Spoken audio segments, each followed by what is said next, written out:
국민 앵커 백운기, 정확한 분석, 날카로운 시각. 백운기가 하면 다르다. 여러분 안녕하십니까, 백운기입니다. 오늘 대한민국 국회에서는 역사에 남을 표결이 두 번 이루어지게 됩니다. 하나는 한덕수 국무총리에 대한 해임 건의안인데 만약 가결되면 헌정사상 처음이 됩니다. 지금까지 모두 9번 총리 해임 건의안이 발의됐지만 모두 폐기되거나 부결됐습니다. 또 하나는 민주당 이재명 대표에 대한 체포 동의안인데 제1야당 대표에 대한 구속영장 청구라는 헌정사상 기록은 이미 지난 2월에 깨졌습니다만 다시 청구한 것은 또 기록이 됩니다. 이 정부 들어서 참 많은 기록이 생겨납니다. 대통령이 야당 대표를 취임 이후 한 번도 안 만난 것도 처음이고 기자회견을 이렇게 오랫동안 하지 않은 것도 신기록인데 윤석열 대통령 지금은 미국에서 기네스북 기록에 도전하고 있다고 그러죠. 네, 생방송 백운기의 정치본색 출발합니다. 무더운 여름이 지나가고 이제 곧 마음마저 넉넉해지는 풍성한 한가위가 다가오고 있습니다. 스픽스 구독 50만 돌파와 함께 그동안 보내주신 성원에 다시 한번 감사의 말씀을 전하면서 스픽스몰에서 진행되는 추석 이벤트 하나 갖고 왔습니다. 자연산 민어회 완판, 대세대게 완판, 구독 50만 돌파 스픽스몰 추석 이벤트 서둘러서 추석 선물 세트 준비하셔서 큰 감사한 마음을 전달해 주시길 바랄게요. 모두가 인정하는 스픽스몰 믿고 구매하셔도 됩니다. 이번 추석도 언제나 스픽스몰과 함께.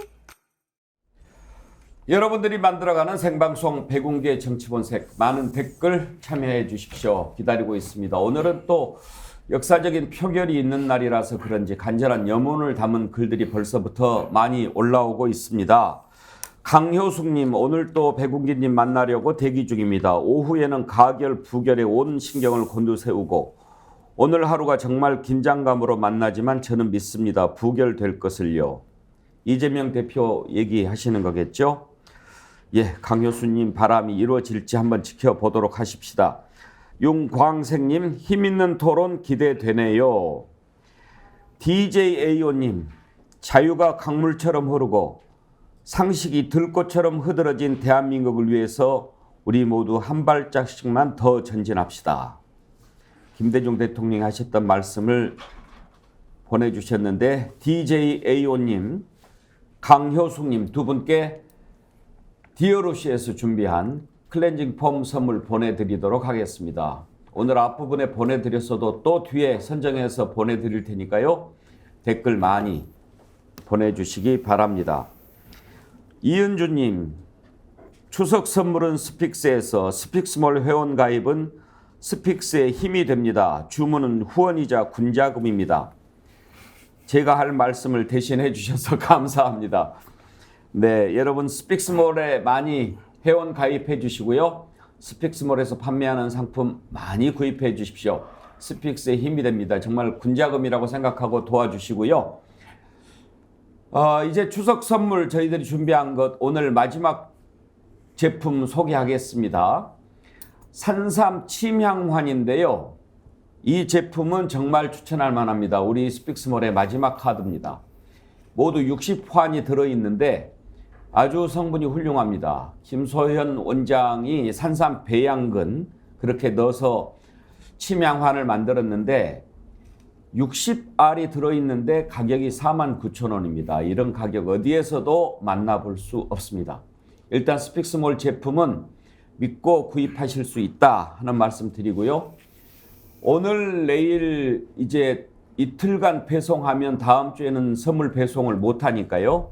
오늘 내일 이틀 사이에 주문 많이 해 주십시오. 그동안 스픽스몰에서 준비했던 제품들 여러분들이 많이 사랑해 주셨는데 스픽스몰에 올라와 있던 제품들을 한번 볼까요? 지금 호박약과 그리고 하니 스틱 제주도 야생화 꿀로 만든 건데 저걸 짜먹어 봤더니 힘이 나는 것 같더라고요. 가장 많이 사랑을 받았던 제품입니다. 자민경 온기진건데요.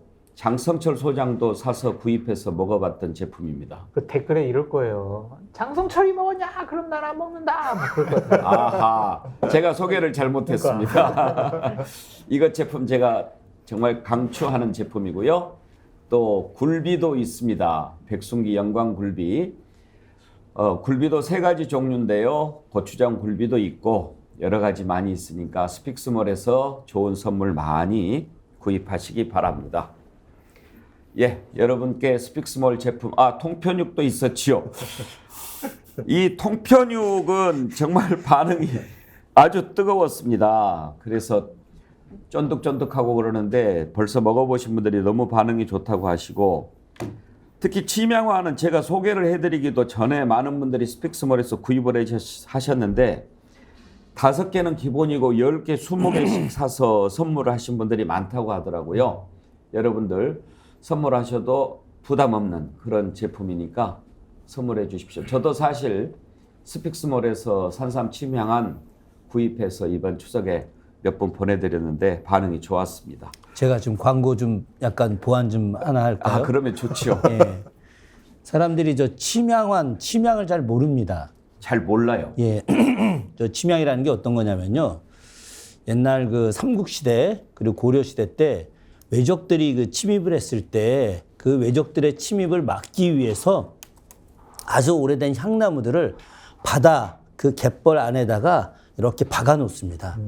그러면 이제 배들이 못 들어오게 하고 적들이 못 들어오게 그 막기 위해서 이렇게 막아놓은 그 향나무들 이런 것들이 세월이 지나서 1000년이 넘어가지고 이제 발견이 된 거예요. 이게 침향입니다. 이 발견이 된 게 엄청나게 좋은 성분들이 있어서 이 성분을 가지고 약재를 만드는 겁니다. 그렇기 때문에 이 침향환 자체가 굉장히 특별한 것이에요. 그래서 이제 뭐 침향 가지고 악귀도 막는다 뭐 이런 것까지도 하긴 합니다만, 그러나 성분적으로 굉장히 좋다. 그러니까 근본적으로 최소 1000년이 바닷물에 있다가 나온 그런 정말 특별한 성분이 산삼과 결합된 거다. 그러니 몸에 좋을 수밖에 없다. 추가로 말씀드립니다. 아이고. 그럼 저 나중에 선물 하나 주시나요? 그렇게 하겠습니다. 아이고, 예. 그런 또 내용을 알고 예. 먹으면 몸에 더 좋겠죠. 예. 공진단하고는 어떻게 달라요? 공진단은 침향이 일부 들어가지만 공진단의 핵심은 사향이 들어가는 겁니다. 예, 이 사슴의 향, 사향이 들어가는 거라 그래서 가격이 비싼 거예요. 대신 침향은 우리나라의 수많은 갯벌에 엄청나게 많이 묻어놨죠. 결국은 이제 외세로부터 나라를 지키겠다는 애국심이 이제 세월이 지나서 자기 몸을 지키는 걸로 바뀌는 겁니다. 이게. 아이고, 알겠습니다. 또 우리 역사학자 교수님께서 저렇게 또 그런 부분까지 다 알고 계시니까 저도 앞으로 공부를 좀 해오겠습니다. 오늘도 광고와 역사 관련해서. 얘기를 좀 많이 해야 되는데 오늘 그러면 4분 패널 김준혁 교수님부터 소개하도록 하겠습니다. 김준혁 안신대 교수, 예. 장성철 공론센터 소장, 김정욱 전 청와대 행정관, 김두수 시대정신연구소 대표 함께합니다. 어서 오십시오. 자, 오늘 이제 2가지 표결이 국회에서 이루어지게 되는데 이재명 대표 체포 동의안, 그리고 이제 한덕수 국무총리 해임 건의안 표결입니다. 오늘 오랜만에 앞에 제가 OX 팻말을 준비를 했습니다. 우리 한번 OX로 전망을 해보도록 하겠습니다. 이재명 대표 오늘 이제 체포 동의안 표결이 있게 되는데, 일단 전망부터 한번 해봅시다. 표결 결과 가결될 것 같다라고 생각하시면 O, 부결될 걸로 생각한다라고 하면 X로 한번 표시를 해 주십시오. 지금 예, 들어주십시오. 장성철 소장은 가결될 걸 전망하셨고 나머지 3분은 부결될 거다 이렇게 보셨네요. 장성철 소장 얘기부터 한번 들어볼까요? 왜 가결될 거라고 전망하십니까? 민주당이 살기 위해서는 이재명 대표 가결시켜야 돼요. 왜냐면 이재명 대표 스스로 6월 달에 국회에 나와가지고 저 정치 수사 짐을 받고 있지만 저는 불체포 특권 뒤에 숨지 않겠습니다라고 얘기를 했어요. 그 대국민의 약속을 지킬 수 있도록 민주당 의원들이 도와줘야 한다. 그렇게 말씀드립니다. 자칫 잘못하면 이재명 당대표랑 민주당은 국민들과의 약속을 헌신짝처럼 버리는 정당, 믿을 수 없는 정당, 신뢰할 수 없는 정당, 이러한 이미지를 둘러쓰게 될 수밖에 없어요. 정치하는 집단, 정치인에게 당신 말 못 믿겠어, 당신의 약속 못 믿겠어, 이거보다 더 큰 가혹한 심판은 없어요.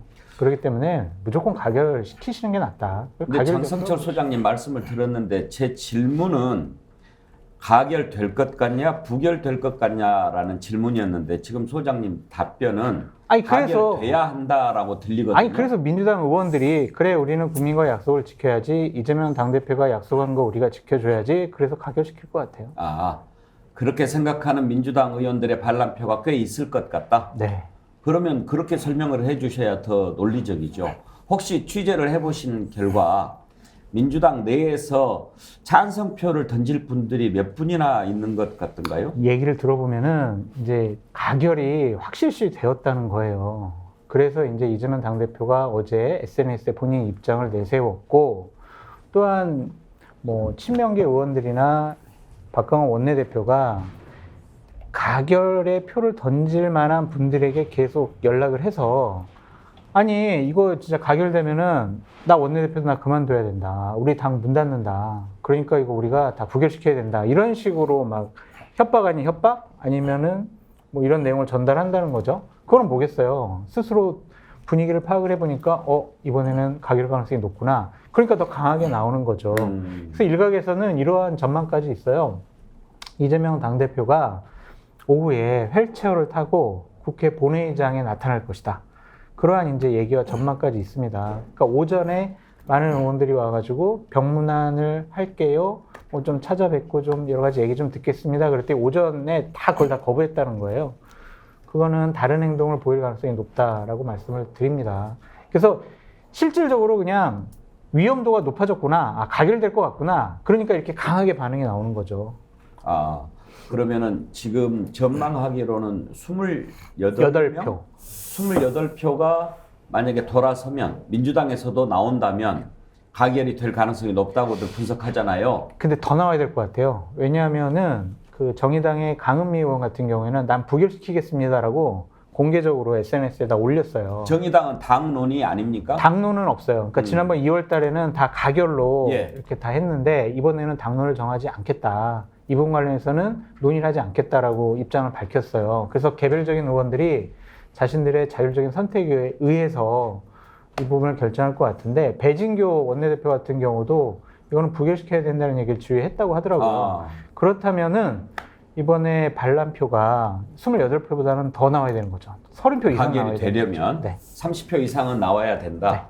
근데 장 소장 보시기에 민주당 내에서 이번에는 가결해야 된다라고 생각하는 분들이 그렇게 20명 넘을 거라고 보십니까? 지난번에도 우리가 보면은 한 20표 가까이 그렇게 좀 가결에 찬성을 던진 분들이 많잖아요. 그러니까 이럴 수가 있을 것 같아요. 그러니까 제가 지금 뭐 댓글을 안 봐도 알 것 같은데, 민주당이 살려면 그렇게 해야 된다라는 생각도 있을 거고, 와, 이재명 당대표가 상당히 당권과 공천권에 강한 의지를 갖고 있구나. 내가 그동안 이재명 당대표에 대해서 반발하고 그 체제에 대해서 반감을 표하는 얘기를 많이 했으니 이재명 당대표가 결국에는 나는 공천을 안 줄 거야. 그러니까 이번 기회에 이재명 당대표의 목숨을 끊을 수 있는 거는 확실하게 내가 가결표를 던져가지고 당대표 쪽에서 끌어내리는 게 맞을 것 같아. 라고 생각하는 분들도 계실 것 같아요. 그런 분들의 감정들이 종합적으로 뭐 집합이 돼가지고 이번엔 좀 가결되지 않을까. 그런 생각이 들었습니다. 원래 사실은 저 어제까지만 해도 부결될 거라고 많이 방송에서 계속 얘기했었거든요. 예. 근데 이재명 당대표나 민주당 지도부의 반응을 보고 이거 가결에 대한 위험도가 높기 때문에 저렇게 강하게 반박이나 작용이 나오는구나라는 생각이 들더라고요. 알겠습니다. 뭐 전부 다 X표 하셨으면 사실 의미가 더 적은데 또 저렇게 가결될 거라고 전망하는 분이 계시니까 그 얘기를 들어볼 만하네요. 그래야 또 논의가 또 진행이 되고 또 그러지 또 저희가 또 뭐 전체 공산주의 아니잖아요. 그러니까 다른 얘기도 있고 저 같은 생각 있는 사람도 있으니까. 반국가 세력 같은 말씀하지 마십시오. 전체 공산주의가 아니고 공산 전체주의거든요. 죄송합니다. 조사 한번 받아보실래요? 제가 윤석열 대통령 별로 안 좋아해가지고 예. 그 워딩을 그대로 따라하기는 싫어서 그랬어요. 싫어서 그래요? 네. 윤석열 대통령 기네스북 기록 도전한 건 성공하길 바라십니까? 근데 그게 뭐 운동 경기가 아니잖아요. 유엔 총회에서 양자 외교 활동하는 것이 뭐 기록을 세우기 위해서 가는 것이 아닌데 참 처음부터 우스운 꼴을. 아니 난 처음에 농담인 줄 알았다니까요. 저도요. 그런데 그걸 대통령실에서 직접 이야기하고 실제로 그러니까요. 신청한다는 거 아니에요. 네. 그러면 상대 쪽 대통령이나 정상은 뭐야? 저 윤석열 대통령 기네스북 기록 도전하는데 우리가 지금 둘러리 선거에 이런 생각하지 않겠어요? 그러니까 실질적인 외교적인 성과보다 일단 외형적인 성과, 그냥 이미지를 그렇게 주고 싶어 하는 것 같아요. 내가 정말 이렇게 외국에 나가서 40여 명의 외국 정상들과 양자회담을 통해서 우리나라 국익을 위해서, 대한민국의 안보를 위해서, 부산 엑스포 유치를 위해서 이렇게 노력을 하고 있는 모습, 딱 그냥 선전선동하기 좋잖아요. 정상회담을 좀 정상적으로 했으면 좋겠어요. 옳으신 말씀이네요. 비정상회담이라고 프로그램도 있었는데 옛날에. 그러니까 말씀드리고 싶은 게 뭐냐면 그냥 5분, 10분 하는 정상회담에서 과연 무슨 얘기를 할 수가 있겠어요. 정상회담을 한 2시간 정도 하면서 속내도 얘기를 하고 그동안 현안 문제들 다 처리하고 그렇게 하려면 2-3시간 모자라거든요. 아니 최소한도 기네스북 얘기는 안 해야죠. 옳으신 말씀이에요. 운동 경기도 아니고. 아유, 자 가결돼야 된다, 부결돼야 한다 이걸 떠나서 전망을 일단 한번 좀 들어보고 싶은 겁니다. 김정욱 교수께서는 왜 부결될 거라고 보십니까? 일단 올 2월 달에요. 대장동 관련해서 체포영장 와서 표결했었죠. 이제 그때 상황에서도 부결이 됐잖아요. 뭐 예를 들면 표수로 따지면 가결이 139, 부결이 138이니까 내용적으로는 문제가 꽤 있었다고 논란이 있었습니다만 이때도 이런 상황이었거든요. 근데 지금 상황을 보게 되면 거의 노골적이에요. 대장동 문제 같은 경우는 소위 대선 판도를 흔들었던 중요한 내용이지만 백현동 쌍방울 문제 같은 경우는 내부에서도 뭐 이런 걸로 예를 들면 영장을 치려고 그래? 한 생각들이 많이 있어요. 당 내부에 있는 의원들 같은 경우. 전 그런 상황들이기 때문에 전 이번 상황에서는 말씀하신 것처럼 지금 그 당시 기권 9표, 무효 11표, 그다음에 찬성이 한 10명에서 한 17명 정도로 추산을 한단 말이에요. 제부터 찬성했던 사람들은 확신범들이기 때문에 이거 좀 빼고요. 뭐 어떻게 아이들 알아서 해라. 그냥 니네들은 그냥 잘 모르겠고. 근데 기권이나 무효표 같은 경우는 본인의 양심에 따라서 적어도 불체포 특권을 인정할 수 없다는 분들도 계실 수 있고 또 그 당시 상황에서 이재명 당대표에 대한 나름대로 마음이 안 이런 게 있기 때문에 이 20표가 가장 문제가 될 거라 생각이 들거든요. 전 그런 점에서는 그 20명 정도가 지금 상황에서는 찬성으로 가기 어려울 거다라는 생각이 들고 예. 또 찬성 중에서 일부 제가 볼 때는 돌아설 거라는 생각이 들기 때문에 숫자는 정확히 모르겠습니다만 2월에도 안 된 게 지금 된다라고 얘기하는 건 어떤 논리인지 그리고 이 논리를 주로 말씀하시는 분들이 죄송합니다만 민주당 내부 분들은 아니세요. 뭐 장수 소장님 같은 분이나 그다음에 또 박원석 전 의원 같은 경우 휠체어를 타고 올 거다. 왜 이렇게 당 내부 사정을 그분들이 더 잘 아시는지 잘 모르겠습니다만 당 내부가 그때보다는 상당히 단합돼 있는 상황이고 격앙돼 있어요. 검찰의 행위에 대해서. 근데 그런 행위에 대해서 경로하고 당이 단결해야 됨에도 불구하고 이걸 예를 들면 가결을 지켜서 당대표, 누워있는 당대표를 법원으로 보낸다? 제가 볼 땐 이건 앞으로 당하지 말자는 얘기밖에 안 되는 상황이기 때문에 제가 볼 때는 가결되지 않을 거다, 부결될 거다. 예. 김두수 대표 분석이 궁금합니다. 저는 보니까 당내 흐름상 한 10여 분 정도는 확신을 하시는 것 같아요. 이거는 뭐 가결시켜야 된다. 그래야 뭐 당이 산다. 이런 이야기를 하는 것 같고 나머지 한 10여 분 정도는 좀 동요하고 있는 느낌이 있고 지금 들리는 이야기면 좀 술렁술렁하는 것도 사실인데 이 부분에 좀 아쉬운 점이 있긴 해요. 왜냐하면 이재명 대표가 19일 단식을 하고 여러 이게 부결시켜야 될 이유와 명분이 굉장히 꽉 찼는데 여기에 이제 당대표가 어제 메시지를 내므로 해서 오히려 가결을 시켜야 되겠다는 사람들의 명분을 좀 준 측면이 있습니다. 또 반대하는 측면. 그러니까 예를 들면 뭐냐면 이 부분에서 좀 그 당대표의 여러 어중이나 이런 것들을 밝히는 부분에서 민주당 국회의원을 믿고 좀 대범하게 메시지를 냈으면 좋은데 이게 이 메시지가 너무 좀 길기도 하고 직접적이다 보니까 결국은 방탄하자는 거냐 뭐 이런 식의 맹분을 좀 줘버린 측면이 있어요. 그래서 그런 측면에 조금 뭐 설왕설래가 있긴 하지만 그래도 민주당의 어떤 그 큰 대의를 보면 만약 가결되는 순간 민주당 대혼란에 빠져버리기 때문에 그런 측면에서 국회의원들이 아무리 뭐 마음속에 그 약간 뭐 사적 감정이 있거나 또 이런 밖에서 이 역곡화를 준다 뭐 이런 식의 맹분을 던져줘도 그 점에 가결표를 과감히 던질 사람은 그렇게 많지 않다. 약간의 뭐 무효표들은 좀 나올 것 같다. 예. 그렇게 생각합니다. 그러면 김두수 대표께 두 가지만 좀 변수가 될 만한 걸 여쭤보겠는데, 이재명 대표가 이렇게 이제 그야말로 목숨을 건 단식을 하지 않았습니까? 그런데도 대통령실은 물론이고 여당의 대표나 지도부가 한 명도 찾아가서 들여다보지도 않았습니다. 그러면서 민주당이 야 이건 해도 너무한다. 이건 뭐 정치 도의적으로나 윤리적으로나 인륜적으로도 이건 너무한 거 아니냐. 이런 반응들이 좀 있을 거 아닙니까? 이런 것들은 변수가 안 될까요? 저는 뭐 그런 측면에서 이재명 대표의 19일간 단식을 통해서 이건 당연히 부결돼야 된다는 국민적 여론도 돌아섰고 그 국회의원들도 그런 마음이 다 모아진 것 같아요. 근데 이제 문제는 뭐냐면 이 마지막 마무리 영역에서 약간의 뭐 실수라 그럴까요? 예를 들면 뭐 주역의 마지막 해 이런 게 나옵니다.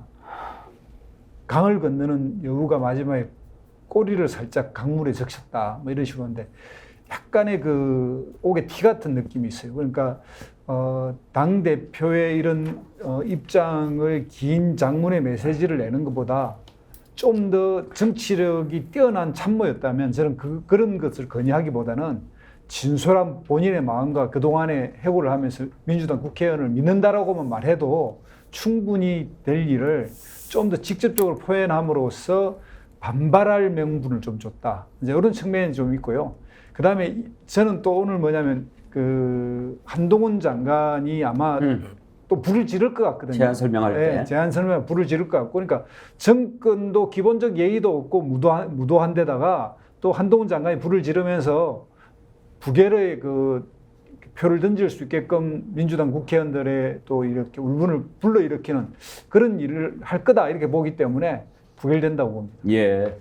사실 이제 제가 두 가지를 여쭤보려고 그랬는데 두 번째 여쭤보려고 했던 것을 말씀을 해 주셔가지고 그냥 넘어가겠습니다. 이제 두 번째 여쭤보려고 했던 것은 이재명 대표가 페이스북에 올린 입장문, 그건 어떤 변수가 될 거냐 이걸 여쭤보려고 했는데 앞부분에 이제 설명을 하면서 같이 해주셨는데 종합적으로 한 세 가지 정도 변수가 되겠군요. 오늘 한동훈 장관 제안 설명까지 따지면.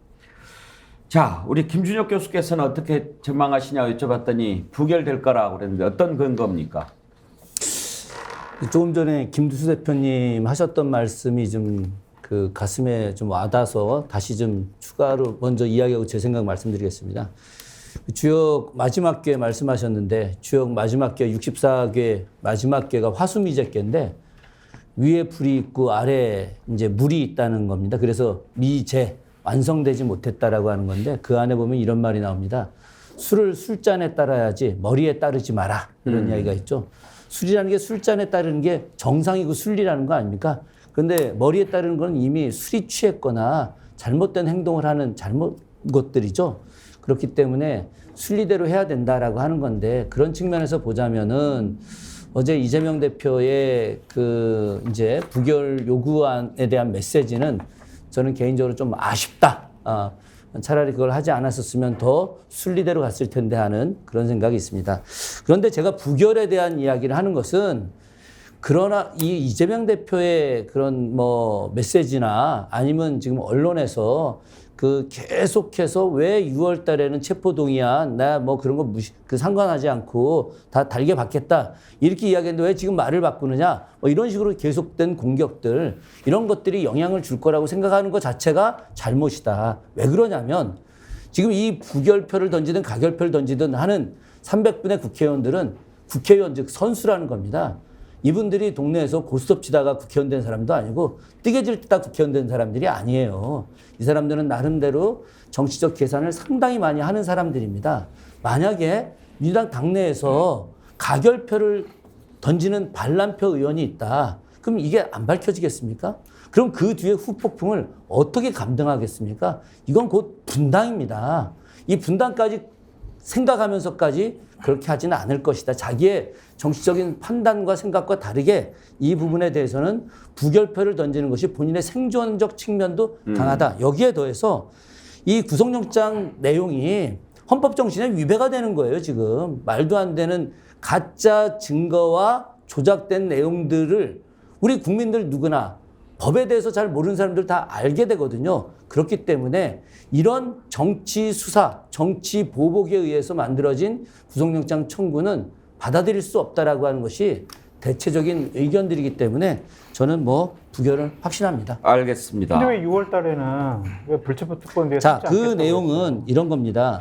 당시 불체포 특권과 관련된 내용이 그대로 저 김은경 비대위에서 했던 불체포 특권안과 연결되는 건데 여기에 핵심 내용이 있습니다. 바로 정치 보복이라든가 정치 조작 사건과 관련된 건 제외됐던 거예요. 당시에 아주 명확했습니다.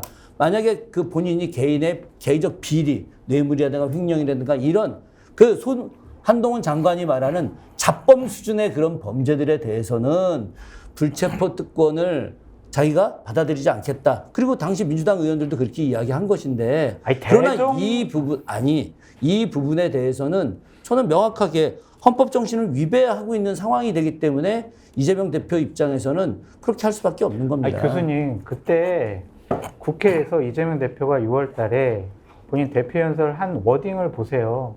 검찰이 정치 수사를 하더라도 저는 불체포 특권 뒤에 숨지 않겠습니다라고 얘기를 했어요. 공정하냐 불공정하냐 그런 얘기도 안 했다니까요. 근데 본인 약속을 뭐 완전히 180도 뒤집었잖아요. 이게 맞냐고요. 자, 차라리 내부 그때 말씀 안 패널에게 하시죠. 자, 오늘 표결 전망 들어봤는데 한동훈 장관이 나와서 제안 설명할 때 대체로 지금까지 국회의원에 대한 체포동의안이 청구가 되면 당사자가 이렇게 신상 발언을 합니까? 네, 예. 당연히 합니다. 하긴 지금까지 다 그렇게 해왔고 합니다. 그 연설에 따라서 상당히 표가 바뀐 경우가 많습니다. 제가 왜 그걸 여쭤봤냐면 지금 이제 이재명 대표가 페이스북에 입장을 올린 것과 관련해서 20일 넘게 단식을 하고 있는 분이 무슨 정신으로 이렇게 길게 입장문을 쓰느냐 이런 일부 비판이 나오기는 합니다만 또 입장을 바꿔서 생각해 보면 본인이 자기 입장을 설명해야 되는데 지금 나와서 발언대에 설 기력조차 없으니 이렇게 페이스북에 글을 올리는 거는 아닌가 또 그렇게 생각해 볼 수도 있지 않겠습니까? 저는 이제 기본적으로 이재명 당대표에 대해서는 매우 가혹해요. 이재명 당대표는 하나도 빈틈이 있으면 안 된다고 생각하는 것 같아요. 아니 대통령이 저렇게 실수를 함에도 불구하고 아주 관대하게 봐주면서 이재명 당대표가 모든 재판에는 최우선수라는 걸 본인이 어떤 얘기를 할지에 대해서 내용을 주고 있습니다. 내용이 뭐냐? 이건 사법 리스크가 아니고 정치 공작이다라고 하는 부분들을 밝힌 거예요. 적어도 이 상황에 대해서 국민에게 소명하는 거죠. 이재명 당대표가 어떤 문제가 있는지. 그리고 그 내부에 자세한 내용이 나와 있거든요. 이 자세한 내용은 이재명 당대표가 이 페이스북에만 쓴 게 아니에요. 그 이전부터 소위 변호사와 대동해서 조사 받을 때도 마찬가지입니다만 옆에 있었던 그 변호사가 이 내용을 그대로 다 얘기하고 있어요. 그러니까 두 가지 내용입니다. 이 사건의 본질은 뭐냐? 검찰의 정치 공작이다라고 하는 국민에게 알리는 내용 하나하고 법리적으로 따져봐도 이 문제 같은 경우는 어떤 형태로 걸더라도 정치검찰이 영장을 치기 위한 내용일 수밖에 없다는 내용이 두 가지를 건 거예요. 근데 제가 볼 때 이 내용도 정부적 판단 때문에 하지 말아야 된다라고 얘기하게 되면 이재명 당대표가 실제로 지금과 같은 본인의 인신구속 문제와 관련된 중대한 문제거든요. 그래서 제가 볼 때는 이 정도까지 가혹할 필요는 없다라는 생각이 들고 이런 내용이 나오면 이런 내용이 맞게 국회의원들이 양심에 따라서 표결하면 되는 거잖아요. 표결을 따르면 되는 거고. 양심에 따라 표결하도록 분위기를 그러면 그렇게 만들어야죠. 왜 그럼 협박을 그렇게 합니까? 누가 협박을 했어요? 민주당의 강 의원 그런 뭐 혁신위에 뭐 당협위원장분들 같이 계시는 그분은 자 색출해가지고 그런 사람 정치 생명을 끊겠다라고 하고 지금 민주당 강성 지지층들은 의원들한테 계속 문자 보내가지고 너 부결하겠다라는 거 인증샷 해 빨리 이런 식으로 협박을 하고 있고 박강원 원내대표도 연락을 해가지고 이거 가결되면 나 저기 원내대표 그만둬야 돼 이런 식으로 얘기를 하고 있잖아요. 박강원 대표가 직접 얘기했으니까 이렇게. 받은 의원들이 그렇게 얘기를 해요. 그러니까 한 사람이 얘기해야 되는 게 맞는 것 네. 같아요. 예, 제가 볼 때 이건 뭐지 확실하게 안 되는 거니까. 검찰은 당연히 범죄 혐의자에 대해서 수사하고 조사해서 영장 치는 게 존재 이유지. 그러면 검찰이 면죄부 주기 위해서 검찰이 존재가 있습니까? 그리고 그러면 왜 장성철 소장 이호선님이 이런 질문을 하셨는데 비회기 중에 하면 될 걸 꼭 회기 중에 하는 이유는 뭘까요? 그때는 조사가 다 되지 않았어요. 이번에는 조사를 그렇게 오랫동안 했는데도 백현동 건과 쌍방울 대북송금 건을 두 개 병합해가지고 영장을 쳤는데 지난 8월 말에는 쌍방울 대북 송금건과 관련해서는 김성태 회장과 이화영 전 부지사의 진술이 그때 막 나왔고 다시 추가 조사를 해가지고 이번에 병합해가지고 영장을 쳤다라고 말씀을 드리고 정말 그렇게 생각하십니까? 전 그렇게 생각을 해요. 검찰이 비회기 중에 청구를 할 수 있음에도 불구하고 네. 굳이 회기 중에 청구하기 위해서 여러 가지 시간을 조절을 하고 그렇게 함으로써 야권 분열을 시도하려고 하는 그런 의도는 없었다고 보십니까? 그런 의도도 있었다고 보여지는데 현실적으로 보면은 당시에 8월 한 20일경쯤에 민주당에서 그런 얘기 나왔거든요. 빨리 영장 쳐라, 비회기 때 우리가 이거 회기 비워놓겠다. 근데 어떻게 갑자기 검찰에서 수사 중에 그 영장을 바로 칩니까? 그것은 무리한 요구다. 민주당으로서는 검찰이 시간이 없어가지고 영장 못 칠 거야. 하지만 우리가 영장 치라는 명분과 요구를 했다라는 그런 내용을 알려주기 위해서 그런 식의 퍼포먼스를 한 것이 아니냐라는 생각이 들거든요. 좀 이해가 안 되는 게 그러니까 그런 의도가 아까 말씀하신 야당 분열의 의도가 있다면 이런 의도를 막으라고 체포동의안이 있는 거예요. 근본적으로. 그걸 포기하겠다고 했잖아요. 전 약속의 문제를 얘기하는 거예요. 헌법에 존재하는 거잖아요. 포기하겠다고 했잖아요. 그거에 대해서. 포기하라고 얘기해서 뭐라고 그다음에 얘기했습니까? 비회기 때 들어오라고 얘기했잖아요. 네. 열어줬잖아요. 안 들어왔잖아요. 피의자가 1년 그러면은 6개월 동안 조사를 했어요. 네. 그다음에 언제부터 이게 문제가 됐느냐? 진술 바뀌면서예요. 진술이 언제 바뀌었느냐? 네. 예를 들면 자기가 구속이 연장될 때 이 시점에 진술이 바뀌어요. 네. 그럼 제가 볼 때는 검찰이 이 부분과 관련해서 압력을 넣었다고 생각할 수 있는 거죠. 그럼 그렇게 얘기하면 되잖아요. 그 이화영 부지사가. 진술 내용이 변동되게 되면 증거로서 효력이 없기도 해요. 그러니까 이화영 부지사가 나는 검찰의 회유와 협박, 압박에 의해 가지고 나는 진술을 그러니까요. 번복했어요라고 얘기하면 되잖아요. 그러니까 그렇게 왜 예를 들면 했을까요, 검찰이? 예를 들면 정치적인 추측의 영역이잖아요. 이화영 부지사가 그렇게 얘기하지는 않았잖아요. 아니, 본인이 직접 얘기했잖아요. 나는 검찰의 협박에 의해 가지고 내가 억지로 그러니까 이재명 본인이 맨 마지막에 얘기한 거 아니에요, 결론적으로. 왜 본인이 직접 밖에다가 문서로 얘기한 거 갖다가 검찰의 아니라고 협박에 말씀을 하세요? 의해서 진술을 바꿨는데 그게 아니다. 라고 명백하게 이야기를 했죠. 본인이 글로 다 낸 건데 그걸 안 믿으시면 어떤 말을 믿으실 거예요? 그 워딩에 대해서는 우리가 다시 한번 확인을 해봐야 되고. 아니 글로 나왔다니까 워딩이란 얘기가 아니라 글로 나왔다고 글로. 그러니까 그걸 공개적인 재판에서 이화영 부지사가 판사와 검찰과 변호사가 있는 데서 공개적으로 얘기를 하지 않았잖아요. 그 전에 그 옥중서신 냈을 때 뭐라고 얘기하셨어요? 그 믿을 수 없다고 얘기하셨잖아요, 그때. 어떤 내용이 됐어요? 제가 사전에 사후에 이재명 당시 도지사에게 대북 송금건과 관련해서 보고를 했습니다. 그걸 어떻게 믿냐라고 얘기하지 않으셨어요, 그때? 그 얘기라고 얘기하는 걸 검찰이 조사하는 과정에서 그런 진술을 했다라고 얘기를 해서 그 내용들을 법원에 내서 법원에서 물어본 내용들이고요. 그분과 관련해서 나중에 본인 스스로가 그때는 그 검찰의 압박에 의해서 그렇게 털어놨지만 사실이 아니다라고 다시 얘기했잖아요. 그럼 어떤 말이 맞는 거예요? 그 이후에 내가 그거를 검찰의 회유와 협박과 압박이라고 본인 입으로 얘기를 했어요. 그럴까요? 자, 두 분 열띤 토론을 제가 들었는데 말씀을 들으면서 제가 그래도 남는 의문이 있어요. 과연 검찰이 그렇게 오랫동안 조사를 했는데 수사가 덜 끝나서 비회기 중인 8월에 영장 청구를 못했을까? 그 부분은 여전히 저는 좀 믿기지가 않고요. 코 의원님도 그러면 조국 장관 때는 왜 하루 만에 영장 쳤는지 이유를 좀 설명해 주세요. 조국 장관 치지 않고 그 정경심 교수 얘기 같아요. 네? 네. 그렇게 하는 검찰이 그렇게 오랫동안 수사를 해놓고 비회기 때 청구하면 가서 영장 실질 심사 받겠다. 그리고 오늘 이재명 대표가 페이스북에 글을 올린 것도 저를 보호하기 위한 국회는 열리지 않을 것이다. 이렇게 여러 차례 어떻게 그 말을 했다라고 믿어요, 하는데 앵커님? 아니 그러니까 네. 지금 이제 대립되는 의견을 제가 얘기를 하는 겁니다. 장성철 소장께서 말씀하시는 국민의힘이나 반대쪽 논리는 국회에서 자신이 불체포 특권 뒤에 숨지 않겠다라고 얘기해놓고 이런 상황이 됐을 때 왜 또 이런 호소문 비슷한 걸 내가지고 불체포를 시켜달라고 얘기를 하느냐라고 얘기하지만 이재명 대표 생각이라든지 또 그쪽의 입장은 검찰이 충분히 비회기에 그동안에 그런 얘기가 나왔던 것은 그 전에 만약에 영장 청구만 하려고 하면 민주당이 국회를 소집해가지고 방탄 국회를 만들고 이렇게 한다는 비판이 계속 있었으니까 그래 그러면 내가 불체포 특권 포기하겠다라고 하는 말은 체포 동의안 넘어오는 것을 뭐 피하기 위해서 국회를 소집하는 일을 하지 않겠다 이런 뜻으로 한 거지 내가 영장 실질 심사를 받지 않겠다라고 하는 것은 아니지 않느냐라는 논리의 대립이거든요. 그러니까 그게 기본적인 논리의 대립인데 자꾸 그 부분 가지고 싸우면은 그 본질에서 좀 벗어나는 토론이 될 수 있다는 것을 말씀드립니다. 근데 한 가지만 더 말씀드리면 아까도 얘기를 한 것 같은데 일단은 그 당시에는 쌍방울 대북 송금과 관련해서는 제대로 된 수사가 진행되지 않았고 추후에 보강 수사를 통해서 여러 가지 증거를 확보했기 때문에 이번에 구속영장을 청구한 것 같다라고 말씀드립니다. 알겠습니다. 오늘 오후에 표결 결과가 주목이 되는데요. 혹시 어떤 걸 먼저 하기로 돼 있나요? 이재명 대표하고 한덕수 총리하고 국무총리 해임 건의안을 먼저 하고 네. 그다음에 이재명 대표입니까? 네. 네. 먼저 한 행위가 다음 행위에 영향을 미칠 수도 있을까요?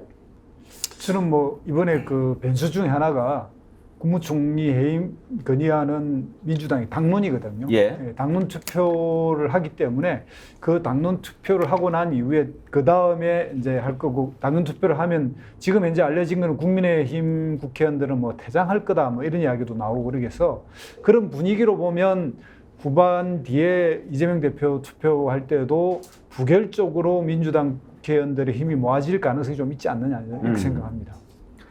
예, 자 이재명 대표 표결 결과 어떻게 될 것인지 전망을 해봤고요. 이번에는 한덕수 국무총리 해임 건의안 표결 결과를 한번 전망해 보도록 하겠습니다. 가결될 것이다 아니면 가결이 안 될 것이다. 가결될 것이다는 O, 안 될 것이다는 X로 표시를 해 주십시오. 여기에는 네 분이 다 생각이 같군요. 장성철 소장 수 때문에 뭐 불가피하다라고 보시는 겁니까? 민주당에서 당론을 결정했고요. 그리고 저는 한덕수 국무총리가 국무총리로서 자격과 역할을 제대로 못하고 있다. 그렇게 좀 생각을 합니다. 헌법과 법률을 위반을 했기 때문에 해임 건의를 한다. 이것이 이제 여당에서 얘기하는 해임 반대 사유인데 국무총리라는 자리는 어쨌든 정무적인 자리일 수밖에 없어요.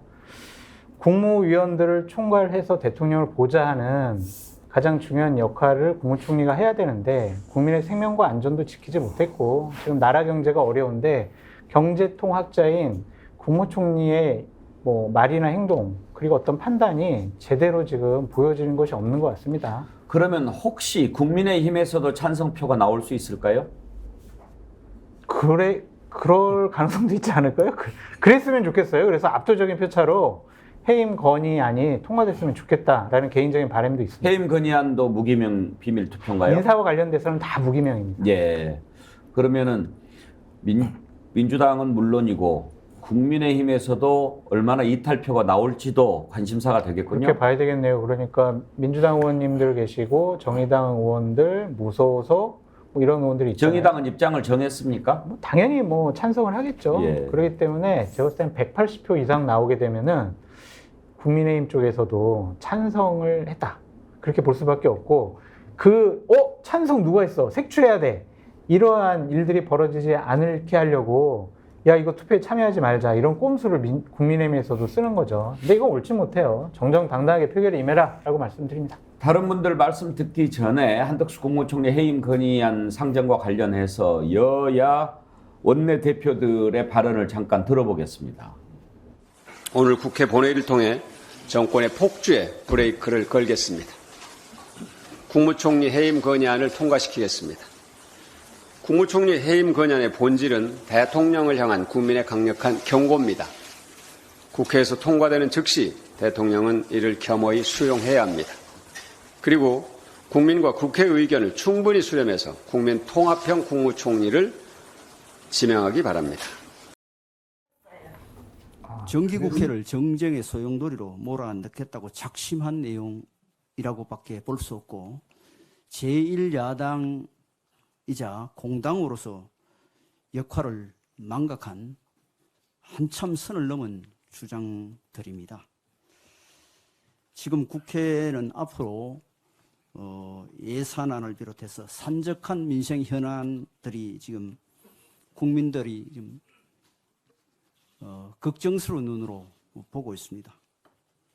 21대 마지막 정기국회를 이런 또다시 정쟁의 소용돌이에 몰아넣음으로써 최악의 국회로 국민들에게 불명예를 우리가 감수해야 되는 상황인지 대단히 걱정스러운 일이 아닐 수 없습니다.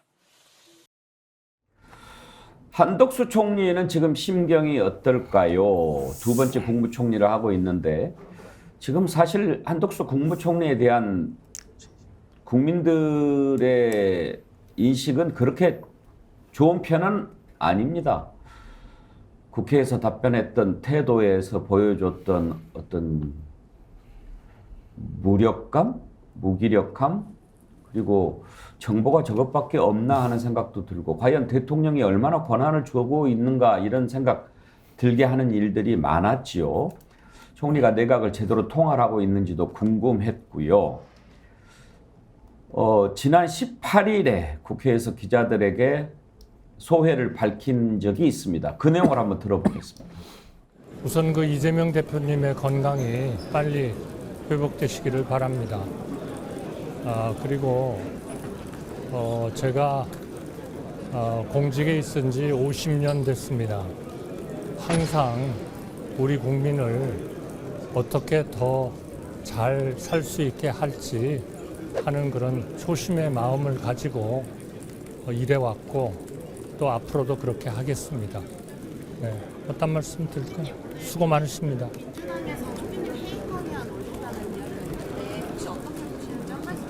그건 뭐 제가 언급할 사항이 아닌 것 같습니다. 국회에서의 모든 절차가 있을 테니까요. 지켜보겠습니다. 지금까지 헌정사상 모두 9번 국무총리 해임 건의안이 발의되기는 했습니다. 이한동 국무총리도 대상이 됐고요. 이명박 정부 시절에 김황식 국무총리도 해임 건의안 발의가 됐지만 모두 폐기되거나 부결이 됐습니다. 해임 건의안이 상정돼서 가결이 된다면 헌정사상 처음 있는 일입니다. 사실 네 분이 다 오늘 가결될 것을 전망을 하셨기 때문에 네 분 모두에게 왜 가결될 거라고 보느냐 하는 질문은 좀 의미가 없을 것 같고요. 다만 이건 해임 건의안입니다. 그렇기 때문에 지난번에 우리가 몇 번 겪었지 않습니까? 박진 외교부 장관, 이상민 행안부 장관 해임 건의안에 대해서도 윤석열 대통령 수용하지 않았습니다. 이번에도 아마 그럴 겁니다. 그렇기 때문에 헌정사상 처음으로 해임 건의안이 가결된 총리 이런 기록은 남지만 오늘 가결이 됐다고 해서 총리직을 그만두거나 그만두게 하거나 할 것 같지는 않아 보이는데 그렇게 될 경우 전국은 어떻게 될까 하는 것으로 질문을 드려보겠습니다. 김두수 대표 전망을 들어볼까요? 일단 최소한의 협치를 포기한 정부이기 때문에요.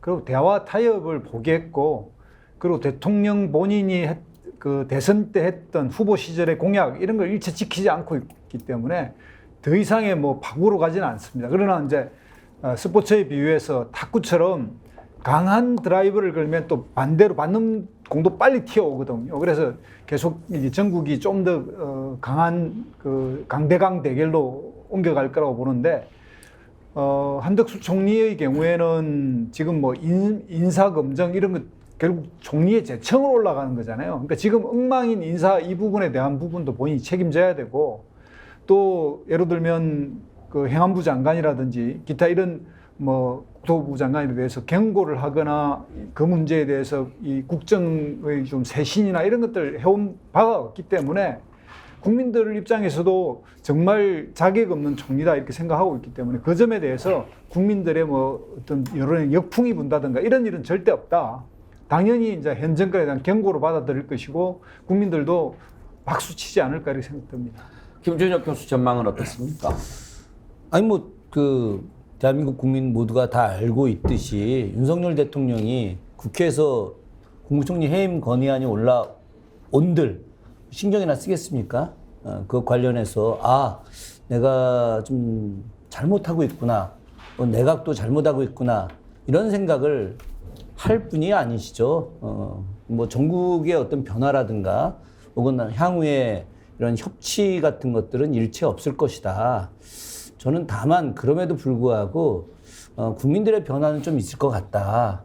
그래서 국민의힘 지지하시는 분들도 이건 정말 해도 너무한 거 아니냐. 좀 우리 내부에서 좀 자성이 좀 필요하고 이대로 가다가는 경제 문제부터 시작해서 여러 가지 문제들이 더 커져 나갈 것 같으니 이참에 좀 더 좀 쇄신을 좀 했으면 좋겠다 이런 반응은 있을 거라고 생각합니다. 예, 김정욱 교수님. 저는 뭐 통과되면 전 수용해야 된다고 생각해요. 대통령이. 왜냐하면 심각한 상황으로 갈 수 있습니다. 10월 11일 날 강서구청장 선거가 있습니다. 제가 볼 때 이 선거 치면 김기현 체제 무너집니다. 그다음에 국정감사 기간 동안에 1특검 4국조 얘기했기 때문에 최수근 상병 문제부터 시작해서 그다음에 양평 게이트까지 모든 내용들이 나오기 시작할 겁니다.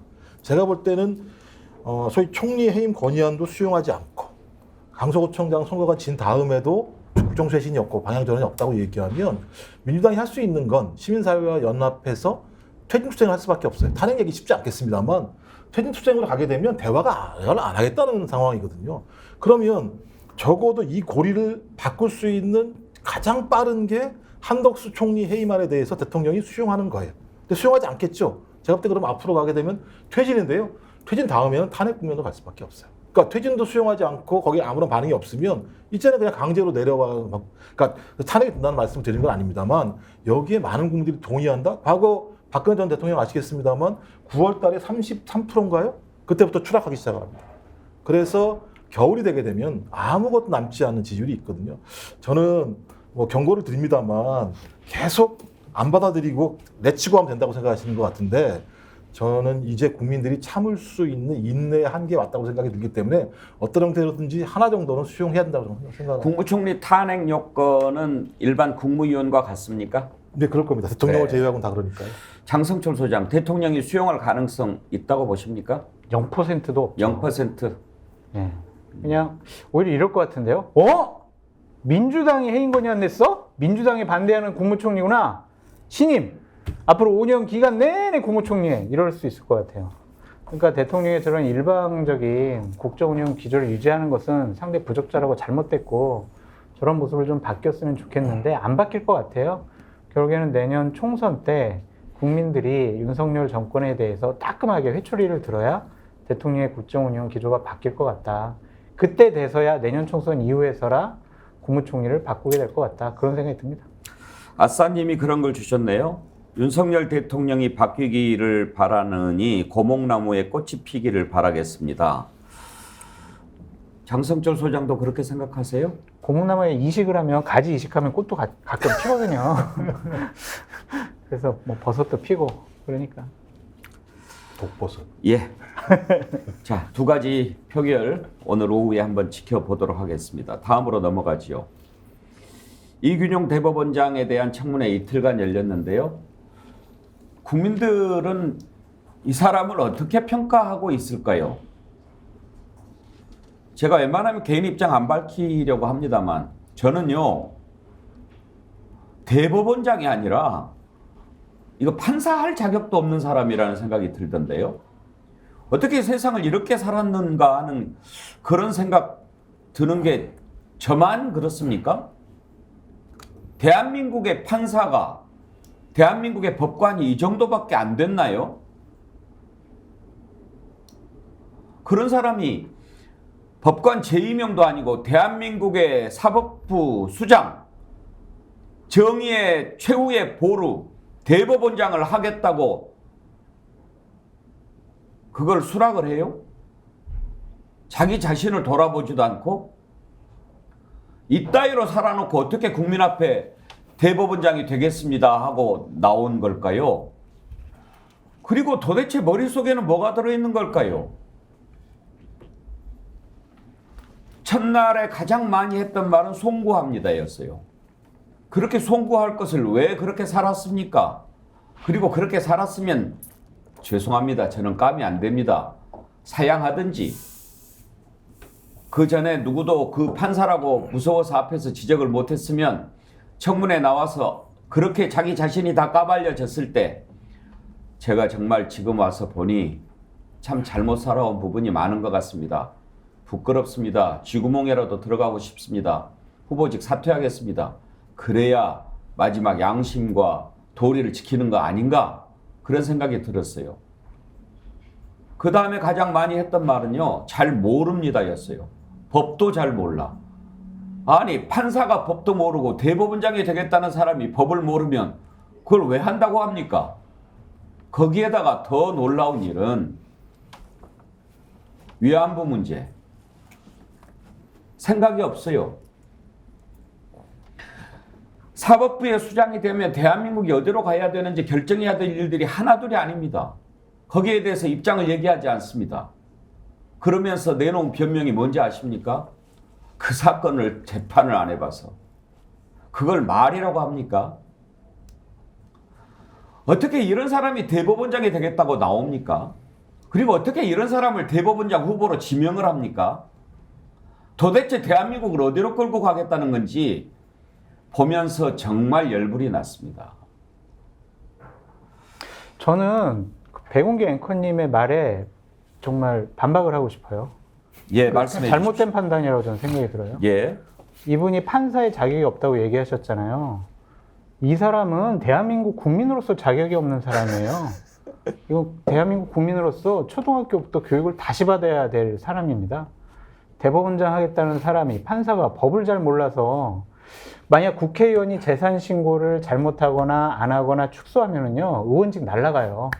그런데 뭐 저기 뻔뻔하게 몰랐습니다 라고 얘기를 하잖아요. 이런 사람은 대한민국 국민으로서 자격이 없다라고 말씀을 드리고, 방금 전에 그 인사청문회 결과 보고서가 채택이 됐거든요. 오늘 오후에 이 사람도 임명 동의를 오늘 표결에 붙입니다. 오늘 하기로 했습니까? 네. 저 제발 상정을 해야 될 텐데. 오늘 바로 합니다. 처리합니다. 상정하고 바로 표결할 수 있습니까? 그래서 저 민주당 의원님들께 부탁드리고 싶은 거는 제발 이 사람 임명 동의안 부결시켜 주십시오. 제발 부탁드립니다. 인사청문회가 끝나고 대통령한테 보내고 뭐 이렇게 하는 절차가 있는 건 아닌가요? 이거는 그냥 표결이기 바로 때문에. 표결입니다. 그렇군요. 국회에서 동의를 받아야 대법원장이니까. 네, 네. 대법원장은 국무총리 해임 건의안과 달라서 국회 동의를 받지 못하면 그냥 아웃되는 거죠. 그럼요. 임명이 예. 될 수 없습니다. 국회에 발을 들여놓고 싶지도 않은데 이런 사람 표 찍을 때는 들여놓고 싶은 생각도 듭니다. 어떻게? 그리고요, 정말 한 가지 더 얘기하지 않을 수가 없어요. 저 장성철 소장 잘 지적해 주셨는데 국민들 자격이 없다는 거. 네. 제가 앞으로는 그렇게 바꾸도록 하겠고요. 감사합니다. 태도 좀 보세요. 한번 이따가 우리가 영상을 보여드릴 텐데. 저는 대법원장이 대통령보다 더 높을 수도 있다고 생각합니다. 왜냐하면 행정부의 수장이고 또 물론 대통령은 우리나라 권한의 최고 정점에 있지만 양심의 최후의 보루 아닙니까? 그러면 우리 국민들이 다른 사람도 아니고 법관을 바라볼 때, 대법원장을 바라볼 때 저 사람은 믿을 수 있어. 저 사람이 내리는 판결은 우리가 신뢰할 수 있어. 그래야 믿고 따라갈 거 아닙니까? 그 표정과 자세 한번 보십시오. 완전 죄 지은 놈이 무슨 뭐 살려주십시오 하고 있는 거 아닙니까? 어떤 질문이 들어와도 물어봐라. 이렇게 할 수 있는 사람이 우리나라 대법원장이 돼야지요. 나는 법률과 양심에 따라서 판단한다. 이런 모습을 보여주지는 못할 망정 그냥 죄 지은 놈처럼 쥐새끼 마냥 그런 사람이 어떻게 대법원장이 되겠다고 나오냐 이 말이에요. 역사 인식 한번 봅시다. 건국일이 언제냐? 위안부 사건 처리 안 해봐서 모른다. 한번 들어보시죠. 이 교과서의 288페이지에는 그 현대사 단원이라고 있어요. 여기 연표에 1948년 정부 수립, 개관에는 대한민국 정부의 수립, 292페이지에는 사진이 정부 수립 경축 행사, 그리고 상세 기술에는 대한민국의 수립, 정부를 수립. 도대체 이 교과서 어느 대목에 건국이라는 말이 있습니까? 건국이라는 말 한마디도 없어요. 정부 수립이죠. 도대체 어느 나라 교과서로 공부하셨어요? 저희가 배울 때는 뭐 대한민국 수립이라는 것을 아마 그렇게 인식했던 것 같습니다. 그러니까 대한민국 정부 수립을 그 국가 건국일로 그렇게 오해했다는 뜻입니까? 그러면? 예. 그 정확하게 여기서 정정하시겠습니까? 예, 그래요. 저도 다시 정확하게 그럼 정정을 해보세요. 임시정부 수립부터 대한민국 정부가 수립될 때까지 대한민국의 건국일이 대한민국이 1948년 8.15는 건국일입니까? 정부 수립입니까? 정부 수립일. 그럼 건국은 어떻게 됩니까? 그러면 임시정부 수립부터 쭉 진행되어 와서 그때 정부가 수립된 것으로 그렇게 이해하겠습니다. 그러니까 제가 그 후보자는 대한민국 국가서열 3위, 대한민국 사법부의 수장이 될 뿐이에요. 그걸 검증하는 자리입니다, 이 자리가. 예. 그렇게 거짓으로 어물쩍 넘어갈 수 있는 자리가 아니죠. 위안부 피해자들이 거짓 증언을 했다. 즉 일본군을 따라가 자발적으로 매춘을 한 사람들이 위안부다라고 또 그 경희대 철학과 최모 교수가 얘기했습니다. 어떻게 생각하십니까? 그 부분도 제가 정확하게 잘 모르는 부분입니다. 철학과 재학생들과 졸업생들은 그 최 교수에 대해서 기초 상식을 부정하는 망언을 일삼다 이렇게 반발을 했고 역사학계에서도 한국 근대화의 시작을 일제 지배에서 찾는 건 근거 없는 주장이다. 위안부 관련 시민단체나 학계에서도 국제적으로 공인된 피해 사실을 왜곡하고 있다. 이렇게 얘기하고 있는데 대법원장 후보라면 이 정도는 말씀해 주셔야 되는 거 아닙니까? 예, 뭐 그 부분에서는 지적하신 말씀 부분에 저도 그런 근데 아는 그런 바가 측면이 없다는 말씀하시는 게 뭡니까? 제가 그 부분에 대해서 정확하게 그렇게 별도로 위안부 이런 문제에 대해서 실제로 사건도 처리해 본 적이 없고. 정말 큰일입니다. 위안부를 사건 처리를 안 해봤기 때문에 위안부에 대해서 잘 알지 못한다. 김정욱 교수님, 저게 말이라고 합니까? 아까 전 저런 사람을 대법원장으로 임명을 한 분이 누군지 모르겠고 검증을 또 누가 했습니까? 법무부 장관이 검증했잖아요. 그리고 제가 제일 놀라운 거는요. 그러니까 저는 왜 저렇게 예를 들면 대한민국이 언제 시작됐느냐라고 얘기하는 1919년 임시정부가 수립됐을 때부터 시작됐다라고 얘기할 수 있는 거잖아요. 그 부분에 대해서. 이 말을 못하는 이유는 뉴라이트가 이렇게 얘기하지 않고 있으니까. 1919년을 인정하지 않으니까. 그러니까 제가 볼 땐 대법원장이 우리의 보편적인 상식, 역사의 기준이 아니라 뉴라이트 역사 기준을 가지고 모든 것을 사고하니까 저렇게 발언을 못하는 거예요. 제가 말씀을 드리면 저희 뉴라이트가 얘기하는 국부라고 얘기하는 이승만 전 대통령이요. 1948년에 뭐라고 얘기하냐면 우리나라의 정부가 건국된 거는 1919년이라고 명확하게 얘기했어요. 아니 자기 아버지가 그렇게 얘기했으면 자기 아버지 말을 따라야지. 아버지가 얘기한 것도 믿지 않는 사람들이 무슨 건국절을 얘기하고 앉아있고 그 입장을 따라가지고 대법원장이라는 사람이 우리 헌법에 뭐가 돼 있습니까? 3.1 운동으로 수립된 상해 임시정부의 법통을 위반한다고 얘기했잖아요. 3.1 운동이 뭡니까? 일제에 맞서 싸운 거 아니에요. 일제에 탄압받았던 위안부 문제에 대해서 대법원장이 헌법에 근거해서 명확히 얘기를 해야 되는 게 상식인 거죠. 전 저런 사람을 갖다가 임명한 사람을 인정할 수가 없고요. 또 그 검증을 맨날 한다고 하는 한동훈. 아니 한동훈은 뭐 하는 겁니까? 맨날 국회의원들하고 싸우라고 있습니까? 이런 거 검증하라고 있는 건데. 답답하고요. 오늘 좀 오후에 반드시 국회 표결에서 부결시켜가지고 우리나라의 헌법 정신을 국회의원들이 똑바로 세웠으면 좋겠습니다. 아니 그리고 이완용까지도 어쩔 수 없었다라고 얘기한 사람이 국방부 장관 후보자가 됐잖아요. 어떻게 이런 일들이 일어납니까? 그러니까 이게 최소한의 검증이 안 되고요. 한동훈 법무부 장관이 그 검증을 법무부로 옮길 때 그 검증에 대해서 책임지겠다고 이야기했는데 검증이 안 된 걸까요? 저는 이 뉴라이트 쪽의 인식을 갖고 있지 않으면 아예 지명을 안 하는 거 아닌가 그런 생각까지 들어요. 실제 뭐 지금 모든 인맥 구성이 본인하고 친한 사람이거나 루라이트거나 전 정부 사람이거나 이 세 종류 사람만 기용이 되고 있는데 이것에 대해서 한동훈 법무부 장관은 인물 검증을 전혀 안 하고 있고 이 안 한 부분에 책임을 지겠다고 했는데 그 약속도 잊어먹은 것 같거든요. 그러니까 국민들이 이번에 보여줘야 되는데 만약에 그 한덕수 국무총리 표결 때 국민의힘이 만약 자기네 반란표가 두려워서 대장하더라도 이균영 그 대법관 표결에는 들어올 거거든요. 여기에 반드시 국민의힘 내에서도 그 반란표가 나올 겁니다. 국민들이 아마 이 부분을 지켜볼 거고 저는 그 부분에 대해서 국민들이 보고서 다시 한번 판단할 거라고 봅니다. 장석철 소장, 윤석열 대통령이 뉴라이트입니까? 근데 그쪽의 입장과 인식과 판단에 상당히 본인도 공감을 표하고 있다라는 것을 우리가 알 수가 있잖아요. 그러니까 저런 분들을 이렇게 임명을 하려고 하는 것을 보면 고개만 도리도리 하는 줄 알았더니 뭐 생각도 왔다 갔다 하는가 봐요. 뭐 생각이 왔다 갔다 하는지 모르겠는데 전 이 부분 말씀드리고 싶어요. 우리나라는 상권 분립 국가잖아요. 입법부, 사법부, 행정부가 서로 견제와 균형을 통해서 나라가 운영됩니다.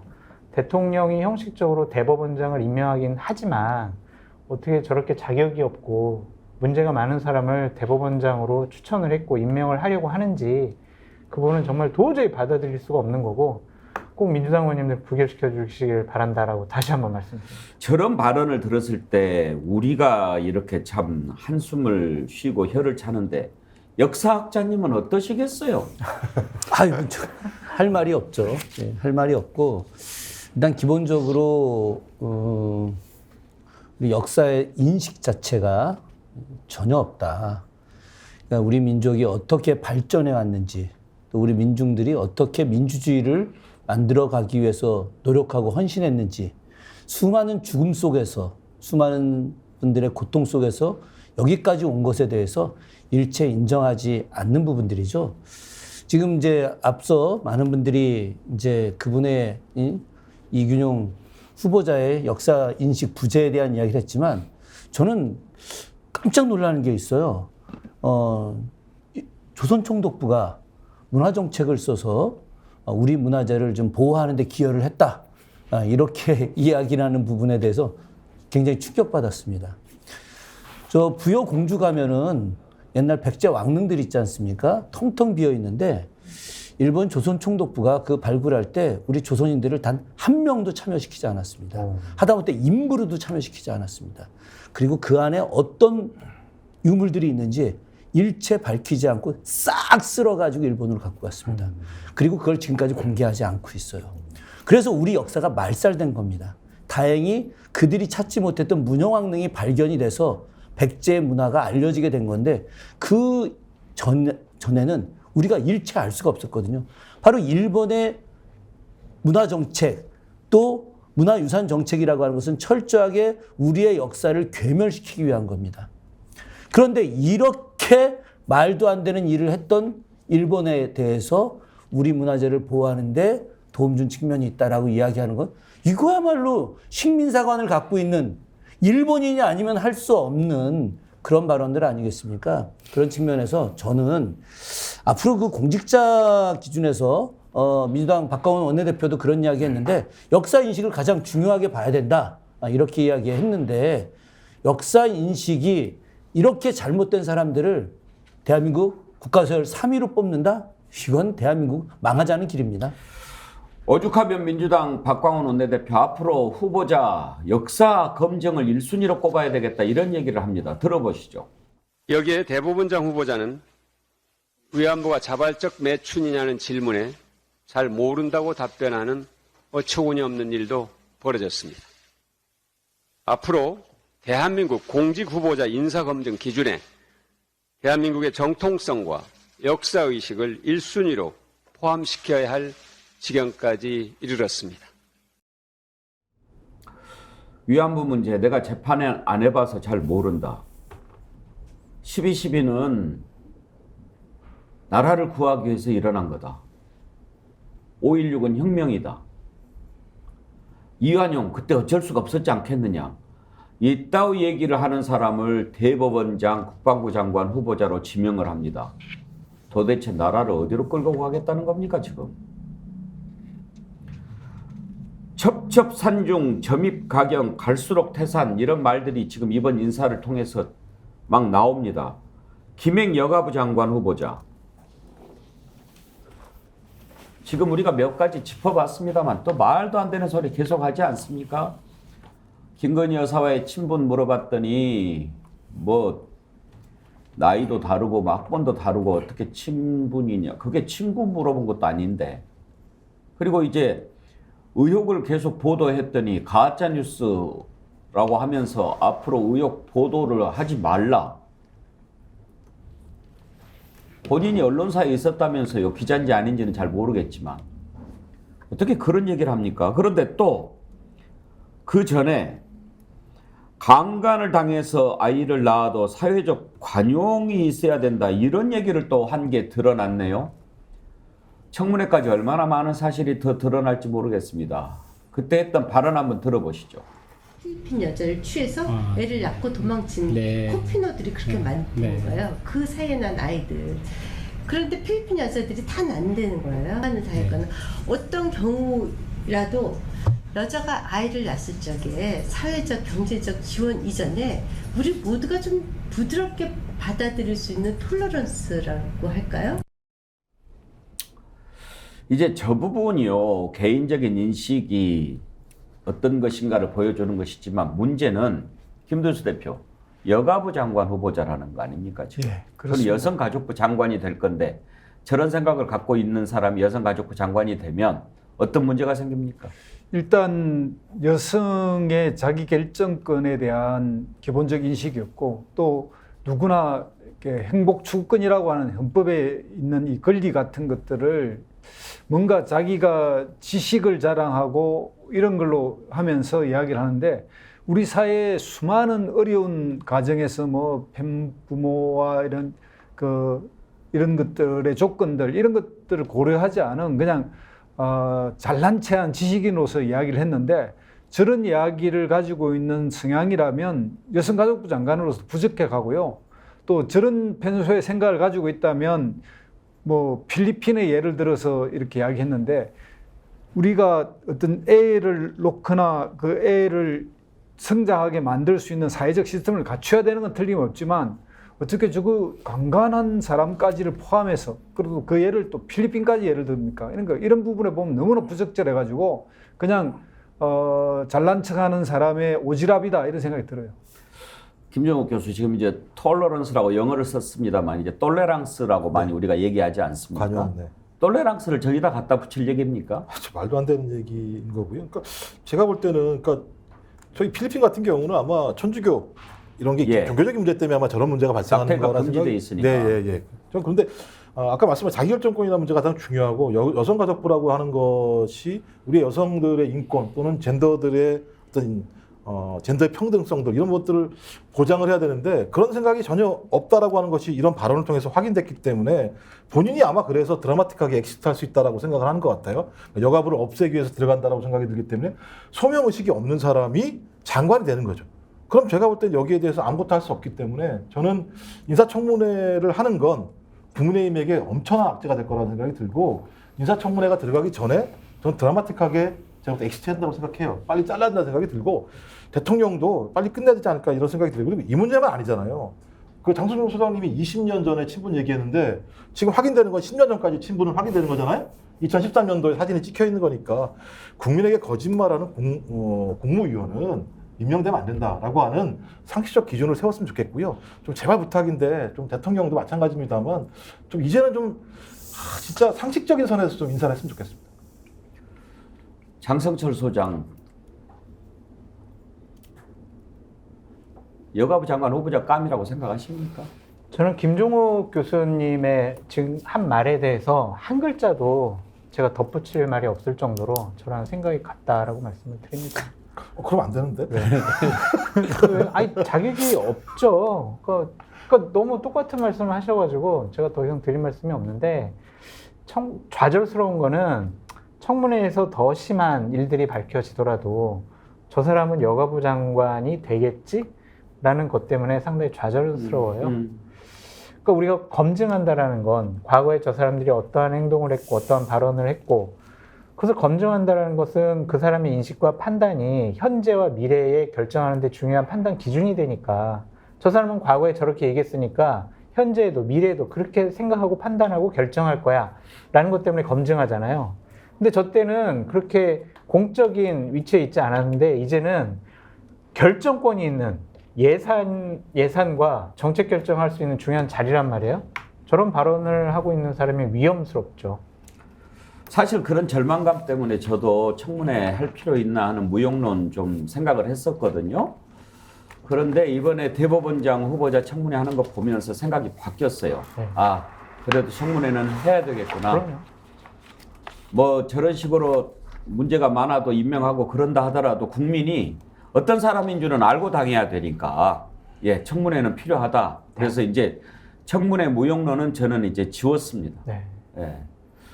김준혁 교수께서는 김행 후보자 발언 어떻게 평가하십니까? 누가 거짓말 잘하나 경연대회에 나온 분이라고 이야기로 제 생각 다 하겠습니다. 예. 이드님 방금 그 발언 듣고 저거 집 딸한테도 저렇게 말할 수 있을까? 아이고. 그런 질문 주셨고요.